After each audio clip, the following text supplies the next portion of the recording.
encerrar nosso semestre. Hoje é a nossa última aula do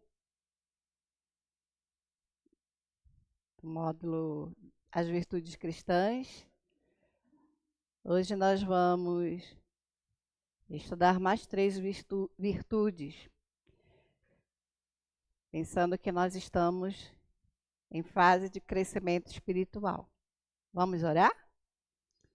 Senhor, nosso Deus, nosso Pai, muito obrigada, Deus, por este privilégio que nós temos nesta noite, estarmos aqui, Senhor, diante da Tua presença, para aprendermos um pouco mais da Tua palavra. Que nesta noite, Senhor, o Teu Espírito Santo, Ele venha falar aos nossos corações, transformar, Senhor, o nosso pensamento, a nossa maneira de pensar.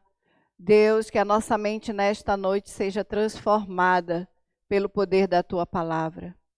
Pedimos, Senhor, seja conosco nesta noite, que a Tua presença, ela se manifeste neste lugar. Sabemos que o Senhor habita em nós, que o Teu Espírito Santo, Senhor, habita em nós. Mas queremos sentir, Senhor, a presença gloriosa do Teu Espírito Santo em nosso meio, trabalhando, Senhor, em nossas vidas, em nossos corações. Abençoa cada um dos Teus filhos, Senhor, que chegou até aqui, e traz aqueles que ainda estão vindo em paz e em segurança, Pai. Esta é a nossa oração nesta noite, em nome de Jesus. Amém. Hoje nós vamos estudar sobre perdão, sobre paciência e sobre gratidão. São mais 3. Os livros que nós falamos na primeira aula, eles trazem mais virtudes, só que a gente não tem como dar todas. Então, eu escolhi algumas que eu considero mais. Não que as outras não sejam importantes, todas são muito importantes, mas as que eu achei, que eu considero mais importantes para o nosso crescimento espiritual, tá bom? Então vamos começar. Eu não sei se vem mais alguém, então deixa eu falar logo no início da aula, porque no final está todo mundo com pressa para ir para casa. Eu não vou passar prova, como o Marcelo passou, mas eu queria avaliar o conhecimento de vocês. Então, o que eu gostaria de pedir para cada um de vocês? Vocês vão escolher, dentre os assuntos que a gente já estudou aqui, as virtudes, desde a primeira aula, o que foi que mais lhe chamou a atenção? Qual foi a virtude? Qual foi o ponto? Não precisa falar tudo. Você vai fazer tipo uma redação de escola. Você vai dizer assim, essa virtude, esse ponto, isso de alguma forma tocou muito e mexeu muito comigo, e me fez reavaliar a minha postura cristã, que eu precisava mudar nesse ponto. Entenderam? Então, você vai fazer, se for digitado, no mínimo uma folha. Se for escrito, um pouco mais de uma folha, senão fica muito pequeno. Você vai falar sobre o que foi que te chamou mais a atenção desses estudos todos. Foi a fé de Abraão. Nossa, esse ponto, a fé de Abraão, mexeu muito comigo. Eu não sabia a origem da palavra tal. Isso aqui eu aprendi. Aquilo que você aprendeu, que você não consegue esquecer mais. Aí você vai escrever sobre isso. Alguma dúvida? Vocês vão fazer isso até domingo. E me entrega aqui no culto ou na escola dominical, para eu poder ver o que vocês aprenderam de conhecimento.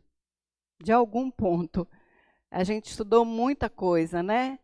Então, eu quero ter uma noção do que foi que mais trouxe entendimento, mudança de comportamento. No dia que eu ouvi sobre isso, isso mudou a minha vida, mudou a minha história. Tá bom? E aí você me entrega até domingo. Ah, eu não consegui domingo. Pode me entregar na quarta-feira da outra semana. Pode me entregar no outro domingo. Ah, eu tive dificuldade para escrever. Qualquer dúvida, pode me procurar depois, que aí eu tiro todas as dúvidas, tá bom?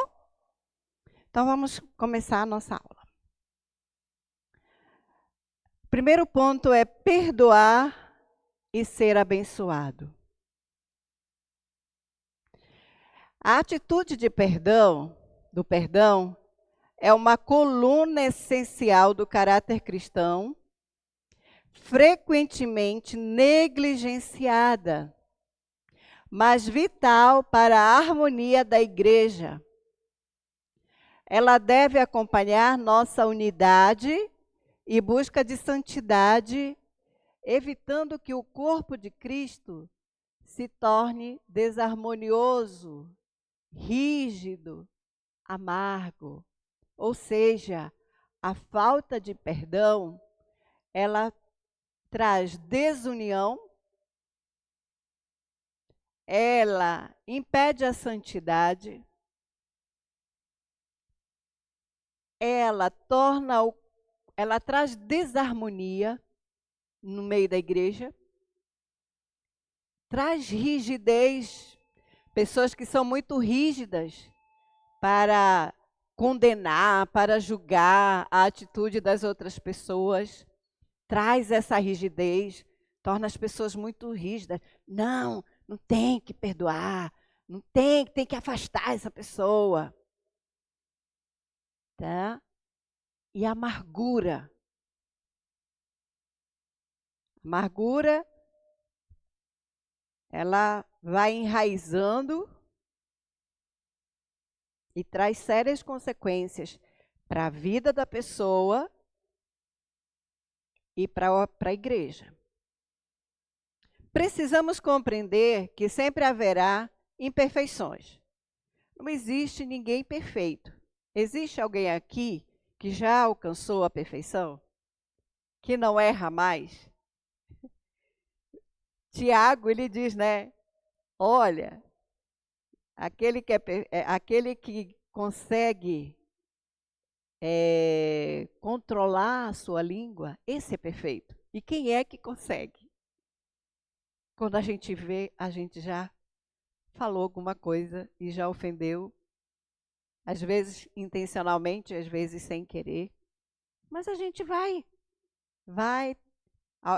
ter momentos de imperfeição na nossa vida, erros, nós vamos errar, porque nós temos uma natureza caída. Lembram da primeira aula? Da natureza caída?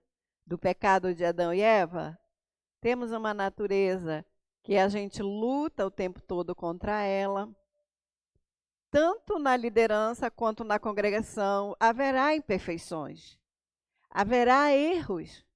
A questão, o que eu vou fazer com esse erro? Porque muitas vezes, quando é para mim, misericórdia. Para o outro, juízo e condenação. Tudo bem? Como o apóstolo Paulo reconheceu, identificando-se como o principal dos pecadores. Eu vou ler aqui em 1 Timóteo 1,15. O apóstolo Paulo, ele diz assim, 1 Timóteo 1,15. Ele falando da misericórdia, do perdão de Jesus, ele diz assim, eu vou ler do versículo 12, mas o fechamento é no versículo 15, ele diz assim, sou grato para com aquele que me fortaleceu, Cristo Jesus, nosso Senhor, que me considerou fiel, designando-me para o ministério. A mim, olha o que o apóstolo Paulo fala, a mim, que noutro tempo era blasfemo e perseguidor, insolente, mas obtive misericórdia, pois o fiz na ignorância, na incredulidade. Transbordou, porém, a graça de nosso Senhor com a fé e o amor que é em Cristo Jesus. Aí o versículo 1,15 de 1 Timóteo diz assim: fiel é a palavra e digna de toda aceitação, que Cristo Jesus veio ao mundo para salvar os pecadores, dos quais eu sou o principal. O Senhor Jesus veio pagar o preço por nós, para nos devolver a Zoe, a presença que foi tirada, que foi arrancada, foi dada por Eva e Adão ali no Éden. Porque ali no Éden nós vimos que a morte veio a partir da desobediência do primeiro casal. Então Jesus vem, paga o preço com a sua vida para nos resgatar de novo e nos dar de novo a possibilidade de vida eterna. Ainda que este corpo ainda morra, essa natureza ainda é caída. Mas o que faz a diferença é que agora nós temos o quê? Nós nascemos de novo, né? Nós temos uma nova vida. Nós fomos vivificados espiritualmente quando nós aceitamos Jesus e nascemos de novo. Um dia, lá, quando os mortos ressuscitarem, a Bíblia diz, aí sim, nós lemos aqui, 1 Coríntios capítulo 15, quando Jesus vier buscar a igreja, os mortos ressuscitarão primeiro, com um corpo já incorruptível igual ao de Jesus, e os que estiverem vivos também serão transformados e terão um corpo incorruptível igual ao de Jesus. Aí sim, tragada será a morte para sempre, pela vitória da cruz. Amém, irmãos? Tá? Mas por enquanto, nós temos uma guerra dentro de nós, porque estamos aqui em guerra com a natureza caída, que ainda não foi restaurada totalmente. Mas na nossa mente nós temos a mente de Cristo. Maturidade espiritual e o perdão. Quando é que nós demonstramos que realmente estamos maduros espiritualmente para perdoar? Primeira coisa que nós precisamos, conhecimento da palavra. Lá em Hebreus 4:12 fala, a palavra de Deus ela é viva, ela é vida, ela é viva, é eficaz, mais penetrante do que espada de 2 gumes, apta para discernir, olha onde ela vai a palavra, apta para discernir os pensamentos e intenções que ninguém conhece do coração do homem. A palavra de Deus ela é capaz de fazer divisão entre juntas, medulas, alma e espírito, que é a grande questão, né, que as pessoas têm dificuldade. E nós vimos aqui, a alma é a psique, emoções e pensamentos. A Eva, ela caiu porque ela foi enganada pela serpente, mas ela o que? Desejou o fruto, ela quis comer do fruto. Ou seja, a emoção dela estava em pleno vapor. O problema do ser humano é a sua alma. Porque na alma o fruto, na verdade, a alma é a sede dos pensamentos e emoções. Oi.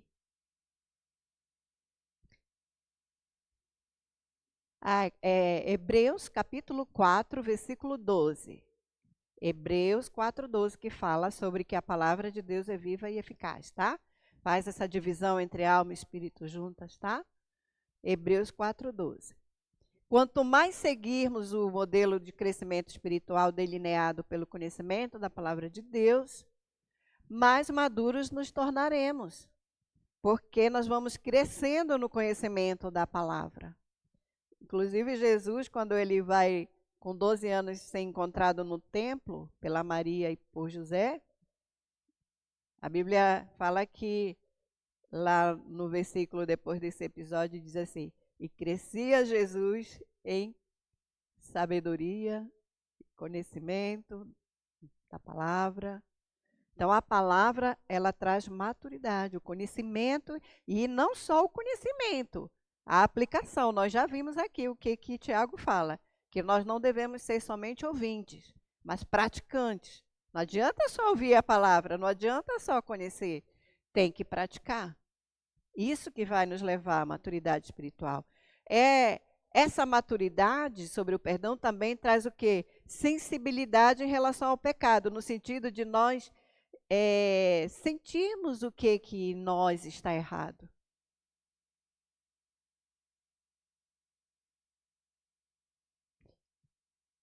O Espírito Santo, ele convence, não é isso que fala lá em João 16? O Espírito Santo que convence o homem do pecado, da justiça e do juízo. É esse Espírito, através do conhecimento da palavra, que nos sensibiliza e diz: nossa, eu errei, eu falei uma coisa que eu não devia para aquele irmão ou para aquela irmã. Mas ele faz isso através do conhecimento da palavra de Deus, porque eu preciso entender o que na palavra de Deus é certo e o que é errado, para eu poder entender que eu estou fazendo uma coisa errada. Para eu saber, para eu entender que estou fazendo algo errado, eu tenho que ter entendimento do que é o certo. Tudo bem? Tá? E quem vai fazer isso em mim? O Espírito Santo, através do quê? Do conhecimento da palavra. Como é que o Espírito Santo vai convencer? Através do conhecimento da palavra. Quando a gente vem à igreja, a gente ouve uma palavra e aí a gente para e pensa: nossa, eu errei nesse ponto aqui. Eu preciso me consertar nesse ponto. Quem que está me convencendo? O Espírito Santo. Mas o que está sendo usado para me convencer? A palavra. Então eu preciso, para eu ter maturidade cristã, eu preciso de conhecimento da palavra, para que me traga sensibilidade ao meu erro, para que eu possa me arrepender, tá? Com a maturidade nos tornamos mais sensíveis ao pecado. Nós vamos dizendo assim: eu não quero afastar-me do Senhor.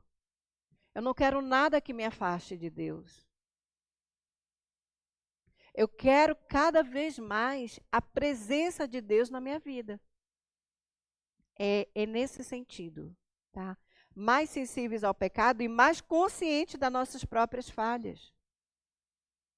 É a maturidade cristã. Porque tem aquela pessoa que nunca admite que ela está errada. E aí é um problema. Como que Deus vai transformar a vida dela? Se ela sempre tem uma justificativa, uma explicação. Não, mas eu fiz isso porque não sei o quê. Eu errei por causa da fulana. Não, tá? Nós temos que ser conscientes das nossas próprias falhas. A atitude de perdão, a maturidade, ela traz a atitude de perdão. Os crentes mais maduros deveriam sempre sentir a necessidade de ter uma atitude de perdão na vida da igreja.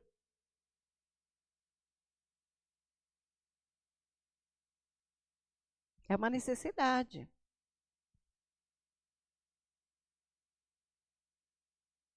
Tudo bem?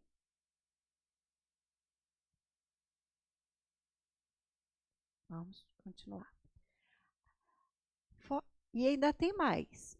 O perdão é a atitude que mais nos assemelha a Deus. perdão de Deus, ele é maravilhoso, não é?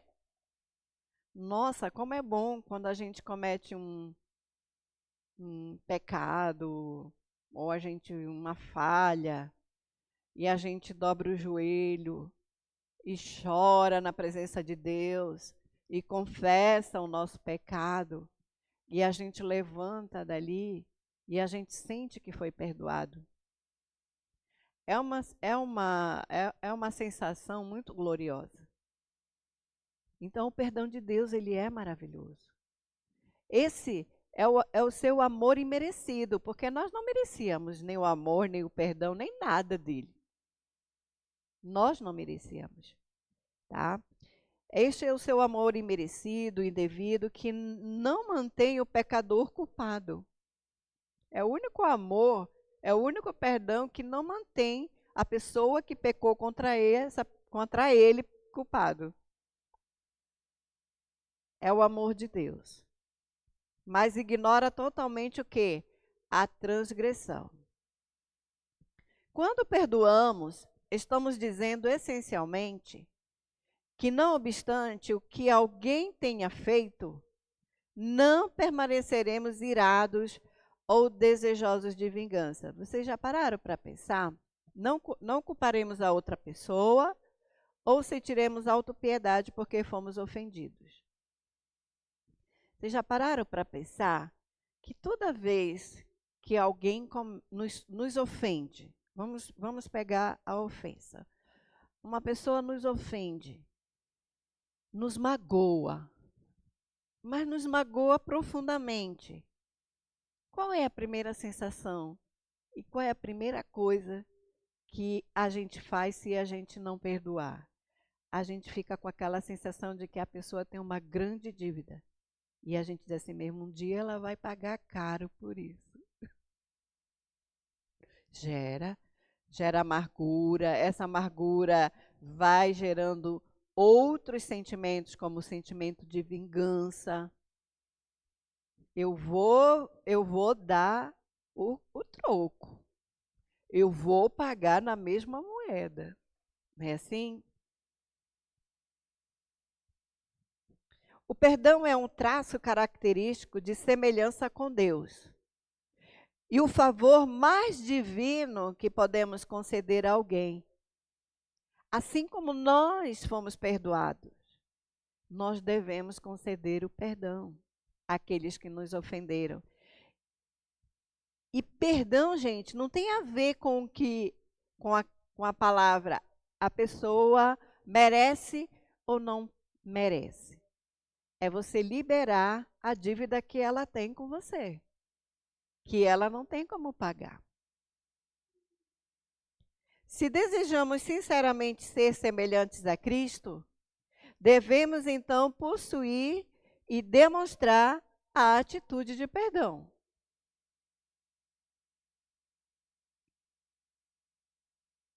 Aqui eu trouxe uma imagem, assim, como é a presença de Deus em nós, que faz a gente perdoar, que faz com que nós tenhamos essa capacidade de perdoar. A natureza perdoadora de Deus no Antigo Testamento. Nós vamos ver que em toda a Bíblia, não é só no Novo Testamento, mas em toda a Bíblia, nós temos manifestação da misericórdia de Deus. Quando Deus se revelou a Moisés em Êxodo 34, versículos 6 e versículo 7, eu vou ler aqui para vocês rapidinho, para que vocês possam entender. Êxodo capítulo 34.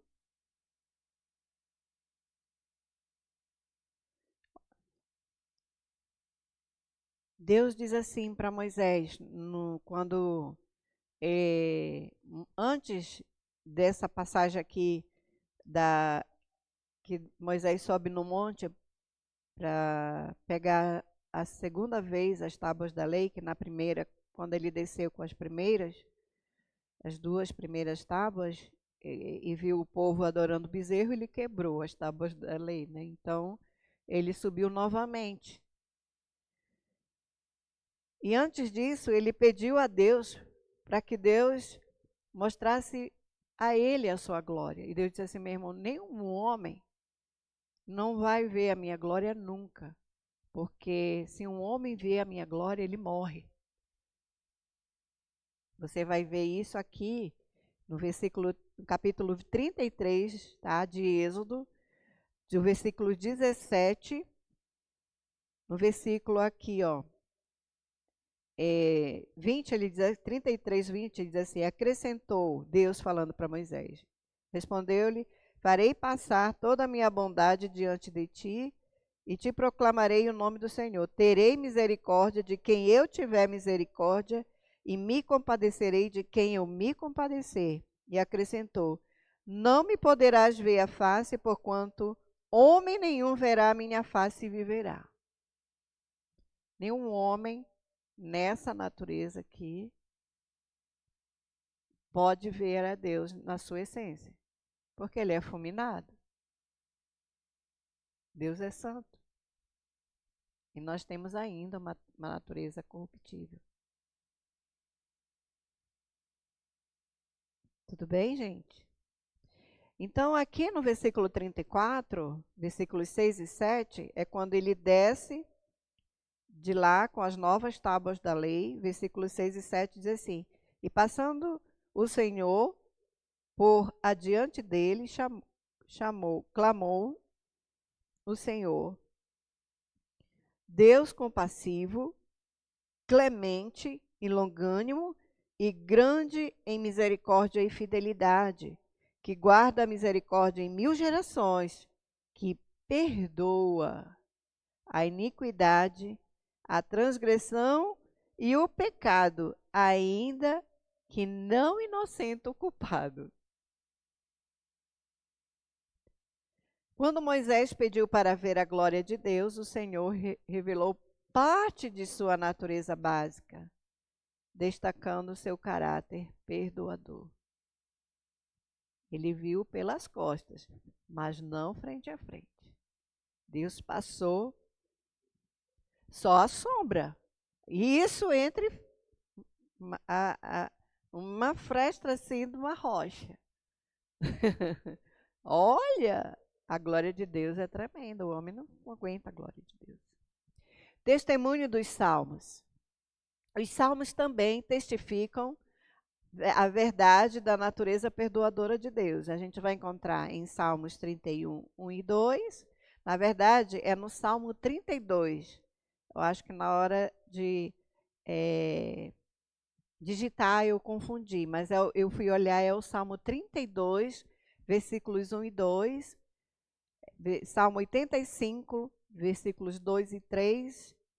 E Salmo 130, 3 e 4. Vou ler o Salmo 32, 1 e 2, só para vocês perceberem que nos Salmos temos 32, versículos 1 e 2. É assim, ó. Bem-aventurado aquele cuja iniquidade é perdoada, cujo pecado é coberto. Bem-aventurado o homem a quem o Senhor não atribui iniquidade e em cujo espírito não há dolo. Tudo bem?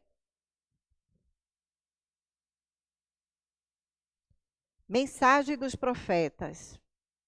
Também nós vamos ver em Isaías, no livro de Jeremias, enfatizando como Deus perdoa e restaura. 43, 25 de Isaías. Eu vou ler aqui para vocês. Eu amo esse versículo. Diz assim, ó. E eu mesmo sou o que apago as tuas transgressões por amor de mim, e dos teus pecados não me lembro. Amém? Isaías 55, versículos 6 e 7, diz assim, ó. Outra parte muito maravilhosa. Diz assim: buscai o Senhor enquanto se pode achar, invocai-o enquanto está perto. Deixe o perverso o seu caminho e iníquo os seus pensamentos. Converta-se ao Senhor, que se compadecerá dele, e volte-se para o nosso Deus, porque é rico em perdoar. Vou passar. Os outros também falam de perdão. E no Novo Testamento, eu trouxe duas parábolas que eu considero importantíssimas para a gente entender sobre o perdão. Lucas, capítulo 15, dos versículos 11 ao 24, a parábola que nós todos conhecemos, que é a parábola do filho pródigo. Diz assim, ó, tá? A parábola do filho pródigo, que poderia mais apropriadamente ser chamada de a parábola do pai perdoador, ilustra o caráter generoso do perdão de Deus. E eu vou ler aqui, ó. Continuou, e esse continuou é Jesus falando. Jesus continuou falando. Ele disse assim: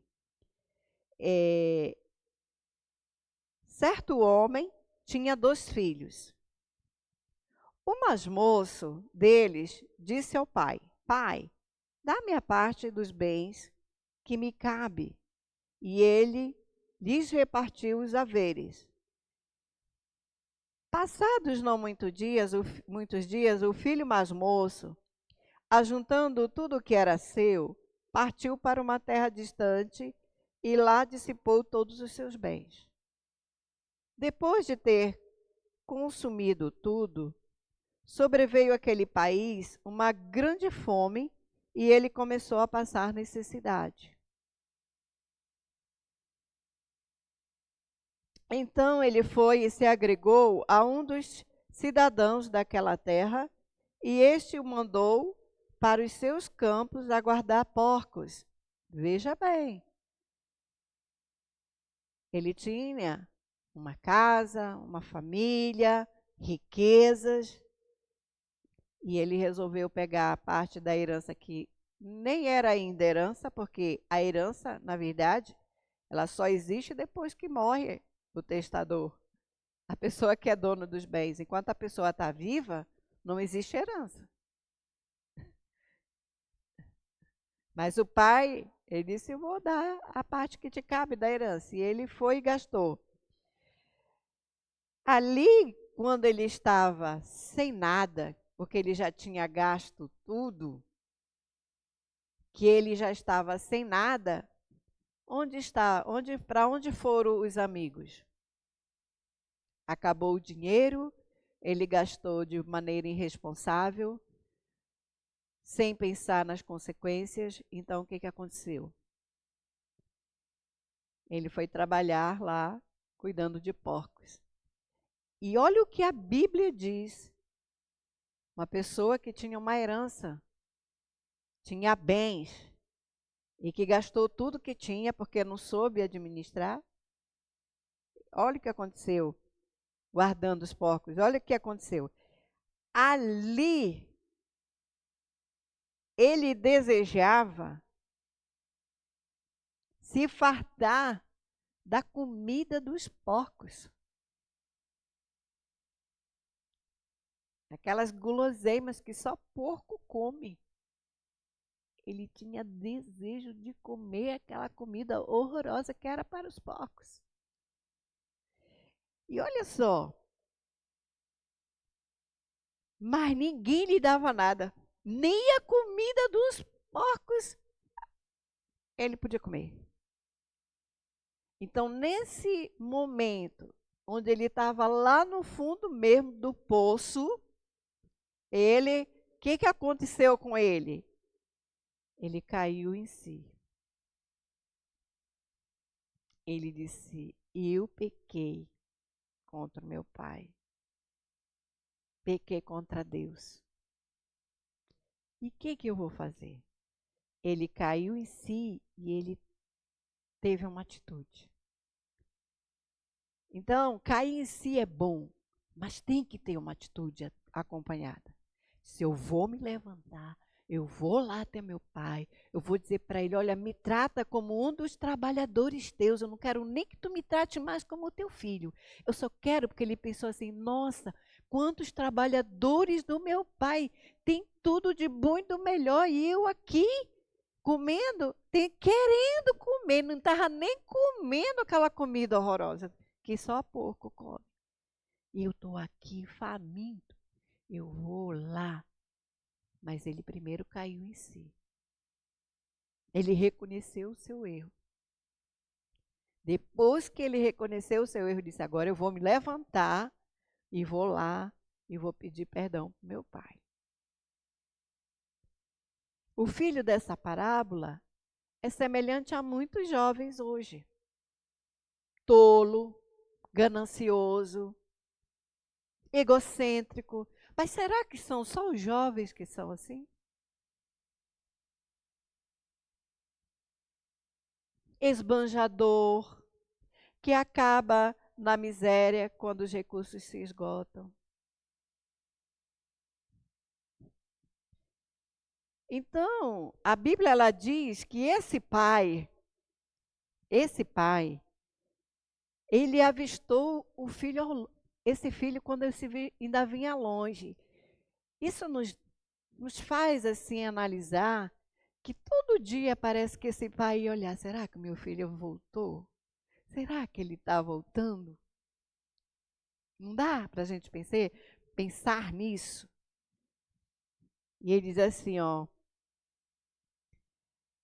levantar-me-ei, irei ter com meu pai e direi, pai, pequei contra o céu e diante de ti. Ou seja, eu pequei contra Deus, mas eu também pequei contra ti. Não foi só contra Deus, porque às vezes a pessoa diz assim, não, eu peço perdão para Deus e está tudo resolvido. Não, tá não. Se eu não resolver os meus relacionamentos horizontais, a Bíblia diz assim, não adianta eu dizer que amo a Deus se eu odeio o meu irmão, porque eu amar o meu irmão é que vai medir o meu amor e obediência a Deus. Como que eu vou dizer que eu amo a Deus que eu não vejo, se eu não amo o meu irmão que eu vejo? Eu sou mentiroso, a Bíblia diz. Não há verdade em mim, tá? Já não sou digno de ser chamado teu filho. E aí a Bíblia diz assim, e levantando-se, foi para seu pai. Vinha ele ainda longe quando seu pai o avistou. E compadecido dele, o pai, compadecido dele, correndo, o abraçou e o beijou. E o filho lhe disse, pai, pequei contra o céu e diante de ti, já não sou digno de ser chamado teu filho. O pai, o que o pai fez? Bem feito, quem mandou? Não mandei tu ir. Não, Deus não joga em nosso rosto. Deus ama quando nós reconhecemos o nosso erro e vamos até Ele pedir perdão. A Bíblia diz que ele fez uma festa, mandou vestir da melhor roupa, colocar um anel no dedo dele, fazer uma festa muito bonita. Porque ele disse, esse aqui, o meu filho, estava morto e reviveu. Estava perdido e foi achado novamente. Ao descrever a chegada do filho à casa do seu pai, o que Jesus estava ensinando? Lembram que nós lemos que continuou? É Jesus ensinando isso. É Jesus ensinando sobre o amor de Deus, que foi muito grande. Que a nossa ofensa a Deus foi muito grande. E Ele nos perdoou. E o que Jesus está ensinando? Jesus nos ensina o que significa perdoar. Baseado em como Deus perdoa. Quando Deus vê o pecador se movendo, arrependido em sua direção, reconhecendo o seu erro, com um coração arrependido, o que é que ele faz? O que Deus faz? Ele nos abraça e se alegra. Exatamente. E imediatamente derrama o quê? O seu amor. E diz assim, filho, eu te perdoo. Por que nós estamos aqui hoje? Porque nós fomos alcançados por este amor e por este perdão.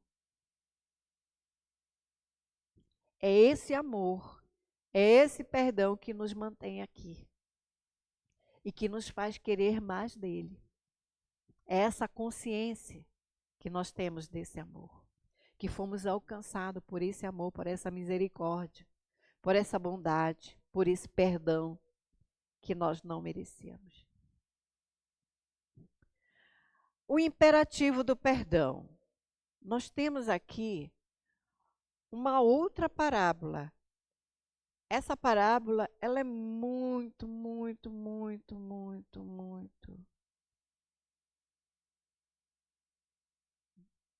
tremenda em termos do...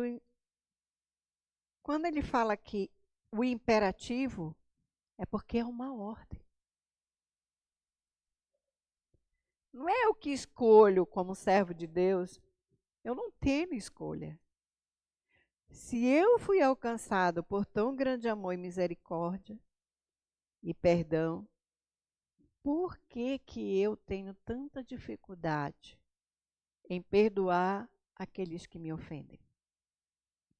Por que nós temos a parábola do credor incompassivo? Essa parábola traz grande ensinamento para nós que somos servos do Senhor e que temos dificuldade de perdoar quem quer que seja, o que quer que tenha sido feito contra nós. Em Mateus 18, 23 a 35, Jesus ensina que se Deus, que recebeu maior ofensa, pode nos perdoar, então os crentes que foram muito menos ofendidos, porque a ofensa que qualquer pessoa... Melhorou? Ah, tá, desculpa.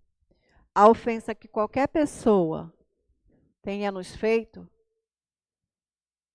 é muito menor do que a ofensa que muitas vezes nós cometemos contra Deus. Então, nós devemos perdoar os nossos companheiros. Eu vou ler a parábola e olha o que diz a parábola. Jesus estava explicando para Pedro, porque Pedro perguntou, Senhor, no versículo anterior, 18, 21, diz assim, então Pedro, aproximando-lhe, lhe perguntou, Senhor, até quantas vezes meu irmão pecará contra mim que eu lhe perdoe? Quantas vezes, me diz aqui, Jesus, quantas vezes eu devo perdoar? Nós temos dificuldade de perdoar uma vez. Porque uma pessoa que nos ofende, a gente nem quer mais olhar para ela. Jesus diz assim, ele diz até 7 vezes. Jesus respondeu, não te digo que é até 7 vezes, mas até 70 vezes 7. Ou seja, o que Jesus está dizendo? Quantas vezes essa pessoa pecar contra você e vier a ti pedir perdão, tens o dever de perdoar. Mas é difícil, né? Porque aí diz assim, não, eu dou a segunda chance. A gente fica na segunda vez. Da segunda vez não tem mais chance não, acabou a oportunidade. Cancelada a oportunidade.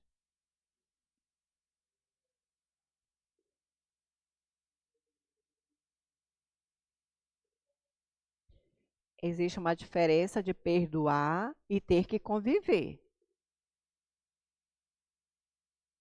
Porque o perdão é você liberar a mágoa que está dentro de você e você libera essa pessoa de dentro de você da dívida que ela tem com você. Isso é perdão. Convivência é diferente. Porque, por exemplo, claro que você não vai conviver com uma pessoa como você falou, que está todo o tempo te ferindo. Você não é obrigado a viver com uma pessoa que está te machucando, te traindo, te ofendendo, falando mal de você. Você não é obrigado a conviver com essa pessoa.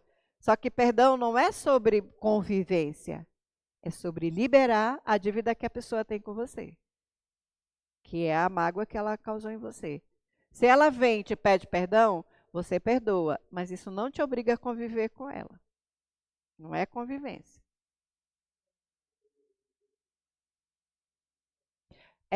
Na verdade, o mais beneficiados somos nós. Vocês sabiam que existem estudos que mostram que rancor, raiva, causa câncer? Vocês sabiam? Doenças, muitas doenças, porque faz mal para a gente. É por isso que Deus diz assim: perdoa, menino, deixa de ser bobo, perdoa. Tira isso de dentro, dessa coisa ruim dentro de você. Libera essa pessoa. Deixa ela ir em paz. Ah, ela te ofendeu de novo, ela veio pedir perdão. Perdoa. Não, meu irmão, vá com Deus. Está liberado. Mas tem que ser de coração. Não adianta ser só de boca. Porque se você ficar com ressentimento, vai te fazer mal. O perdão faz bem para quem perdoa. E para quem é perdoado também, obviamente.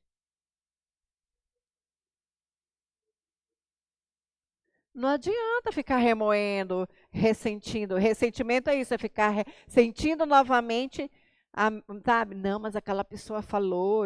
Não, dá tudo certo, mas não, não tá. Se não tá, não adianta você tentar se enganar. Vai virar raiz de amargura, vai virar desejo de vingança e vai levar essa pessoa a pecar.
Mas olha, é,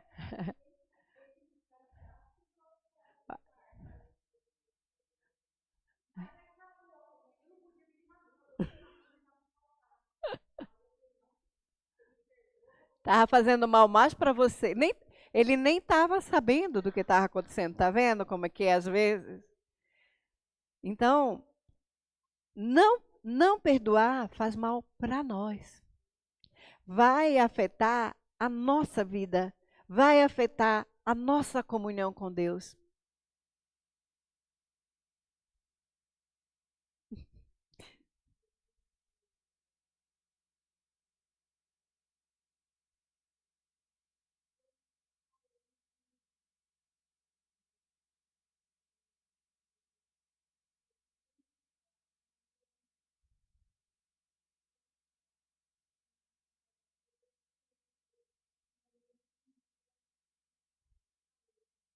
Uhum, uhum.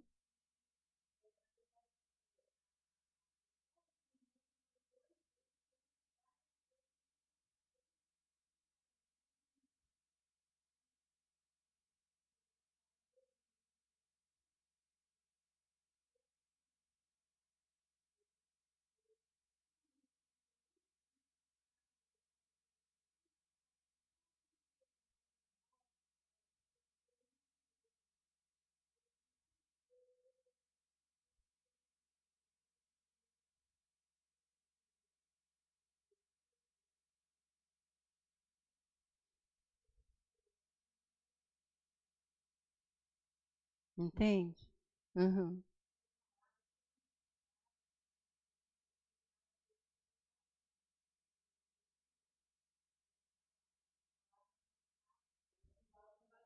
Não,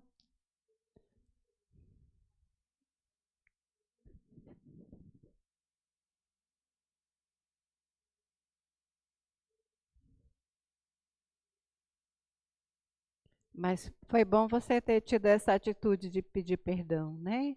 Porque tanto alguém pode nos ofender, como nós também. Termos a consciência, eu ofendi, e a gente fica naquela guerra. Porque qual é a nossa questão? Não, eu que tenho razão. A razão é minha, não é? Então, assim, às vezes a pessoa fica com a dificuldade porque ela nem reconhece que ela errou, né? E olha como que é isso, né? Essa sensibilidade, lembra da sensibilidade? Ó? É isso, né? De entender que. Deixa eu ler aqui, só rápido. Não, é bom vocês. É boa essa participação de vocês, é muito importante, tá? Porque mostra que vocês estão entendendo o que a gente está tratando aqui. É muito importante, tá? Obrigada. Obrigada a você, obrigada, irmã, também. Essa participação aí é muito importante, tá? A parábola é assim, ó. Por isso o reino dos céus, aí Jesus vai, além de dizer para Pedro que não é só 7, é até 70 vezes 7, ele diz assim: por isso o reino de Deus é semelhante a um rei que resolveu ajustar contas com os seus servos. E passando a fazê-lo, trouxeram-lhe um que lhe devia 10.000 talentos, ou seja, este servo devia muito. Vamos supor que hoje fosse ter, tipo assim, 300 bilhões de dólares. Era uma dívida que ele não tinha como pagar. Era uma dívida muito alta. Não tendo ele, porém, com que pagar, ordenou o Senhor que fosse vendido. Bom, tu não tem o que pagar? Então vai ser vendido tu, a tua mulher, os teus filhos e tudo que tu tem, e não ia pagar a dívida, porque a dívida ainda assim era muito alta. Então o servo, prostrando-se, reverenciou e rogou: "Se paciente comigo, e tudo te pagarei." E olha o que acontece. E o senhor daquele servo, compadecendo-se, mandou-o embora e perdoou-lhe a dívida. Tá bom, dívida perdoada, vai embora. Saindo esse camarada, este ser humano maravilhoso, saindo, acabou de ser perdoado, encontrou um dos seus conservos que lhe devia 100 denários, 100 reais. Vamos supor. Estou supondo esses valores, tá, gente? Não era um valor muito insignificante em relação à dívida que ele tinha. Este cidadão tinha uma dívida muito menor. E olha o que este camarada, que acabou de ser perdoado de uma grande dívida, ele encontrou esse que lhe devia 100 e agarrando, sufocava, dizendo: "Paga-me o que deves." Então o seu conservo, caindo-lhe aos pés, lhe implorava: "Sê paciente comigo e te pagarei", igual como ele fez lá, diante do senhor dele. Ele, entretanto, não quis, antes indo, lançou na prisão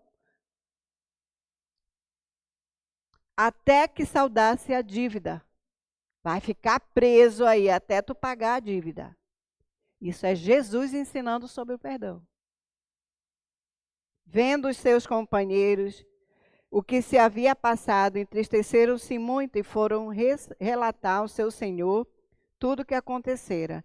Então o seu senhor, chamando aquele servo disse, né? Isso aqui é quando ele foi lá com o outro, tá? O servo devia uma quantia extremamente grande ao rei, simbolizando o quê? Simbolizando essa enorme dívida. A dívida do pecado que todo ser humano tem para com Deus e humanamente impossível de ser paga. Tá? Então o seu senhor, chamando, lhe disse: servo malvado, perdoei-te aquela dívida toda porque me suplicaste. Não devias tu igualmente compadecer-te do teu conservo, como também eu me compadeci de ti? E indignando-se o seu senhor, o entregou aos verdugos, aquelas pessoas que ficaram ali dizendo: agora tu vais ter que pagar a dívida. Todo dia aqueles homens ficavam ali. Tu vais ter que pagar. Indignando-se o seu senhor, entregou aos verdugos até que lhe pagasse toda a dívida. Assim também meu Pai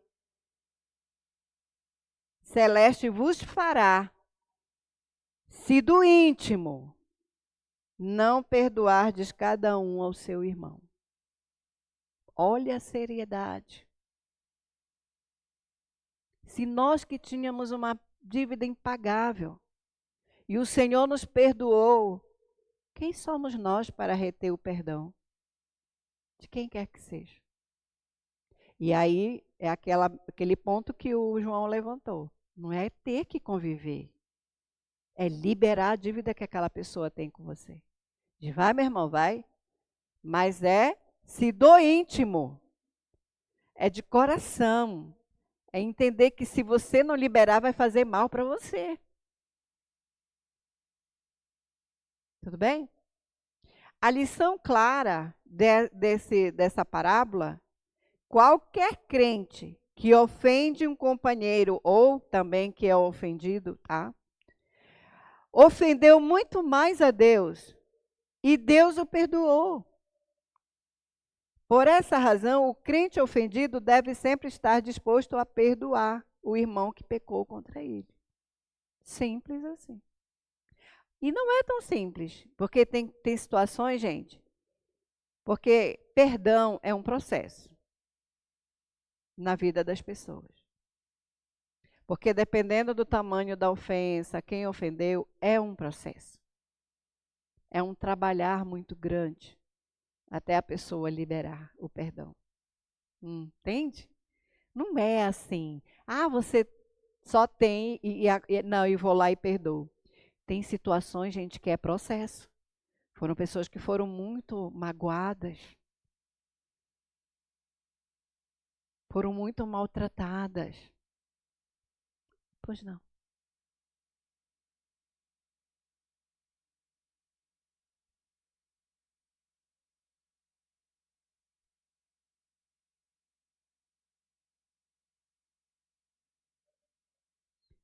É, é.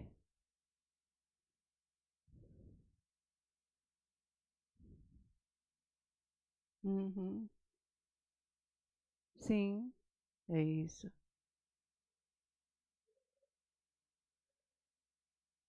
É, porque assim, aí é uma questão. É. Uhum. É, sim. Essa questão é caráter.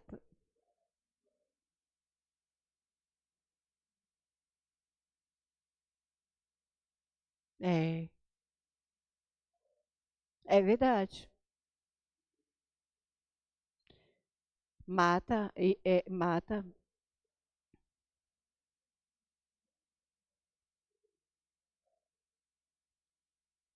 Nossa.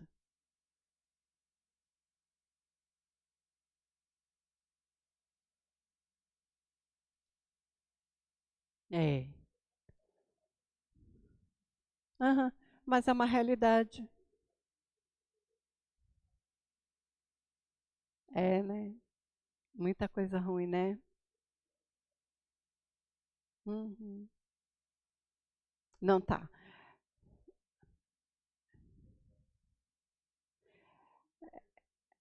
Essa questão aí de dívida, né? De pessoa que é mal pagador. é, é outra questão. É negócio, né? Se você sabe que a pessoa não paga, né? E aí você quer liberar alguma coisa para ela, é uma escolha sua. Se sabe que essa pessoa é uma pessoa que não cumpre com a sua responsabilidade, você alugar ou não para ela, a partir do momento que ela não é uma pessoa que cumpre com a sua responsabilidade, aí já é uma escolha alugar ou não alguma coisa, porque é seu bem e você precisa proteger o seu bem, tá? Aí é uma outra questão. Aqui o perdão é no sentido de alguém que lhe ofendeu mesmo, mas é difícil. É, ajuda e a pessoa não reconhece a ajuda, né? Não reconhece o que você faz.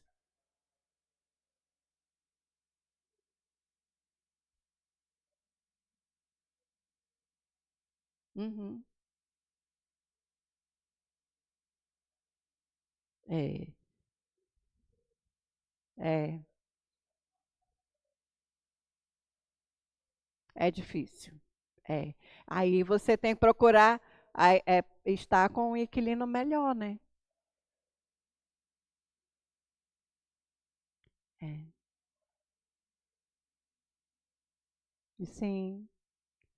Mas isso aí, irmão, é uma questão de caráter. Não é aquela aula que a gente deu.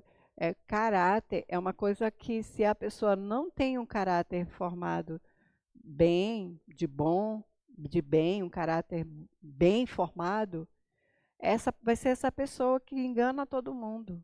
Aí ela vem para a igreja, ela engana o pastor, ela engana o irmão, ela engana todo mundo, porque é uma questão de caráter mal formado, entende? E aí você tem que correr desse tipo de gente. Não tem jeito, tá? Tudo bem, gente? Então a lição é clara: se Deus nos perdoou, nós devemos perdoar. Tem alguns casos, como eu falei, que é um processo. Aham. Uhum. Isso, exatamente. Tudo bem, gente? Então, o perdão é uma ordem de Deus. Claro que cada pessoa precisa trabalhar esse perdão dentro de si, tá? Existem muitas questões de algumas pessoas que não é só simplesmente dizer perdoa, tá? O verdadeiro perdão, qual é o verdadeiro perdão? Ele não justifica o erro da pessoa, tá? O perdão verdadeiro não justifica os erros dos outros. A compaixão e a misericórdia não descaracterizarão uma ofensa. Já foi feita a ofensa, ela existe, tá? O perdão elimina a amargura, né? Quando a gente perdoa, quando a gente libera, sai um peso de dentro de nós. A amargura é um sentimento que não é bom nós termos.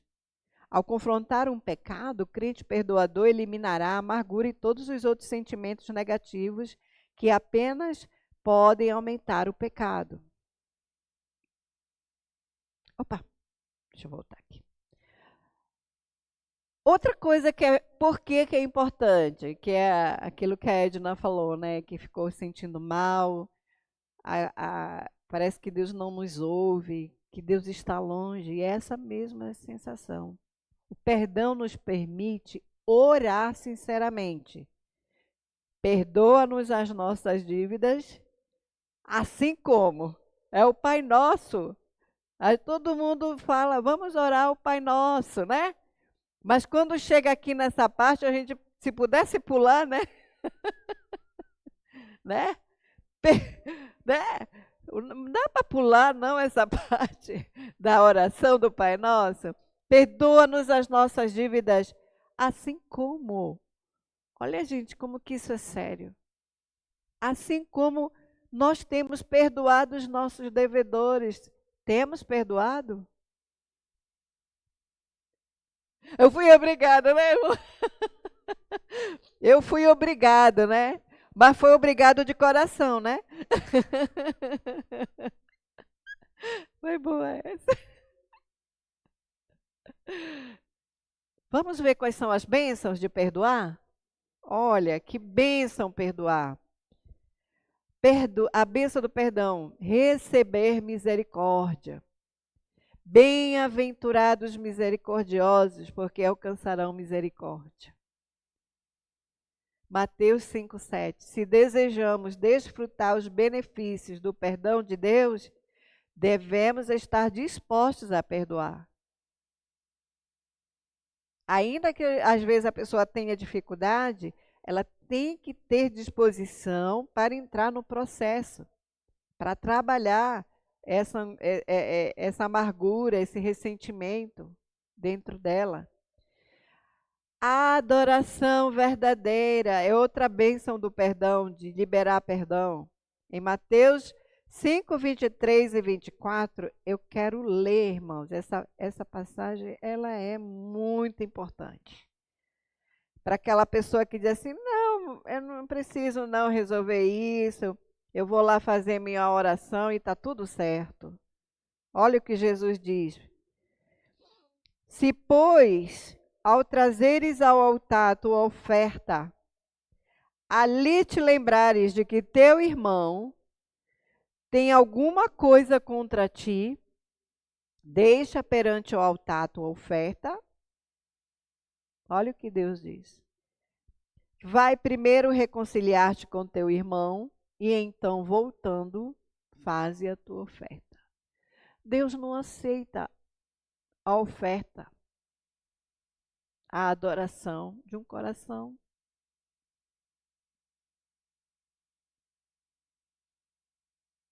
Não adianta eu querer enganar, não, mas eu vou lá, Deus vai receber, mas eu estou de mal, eu não perdoo, eu não libero.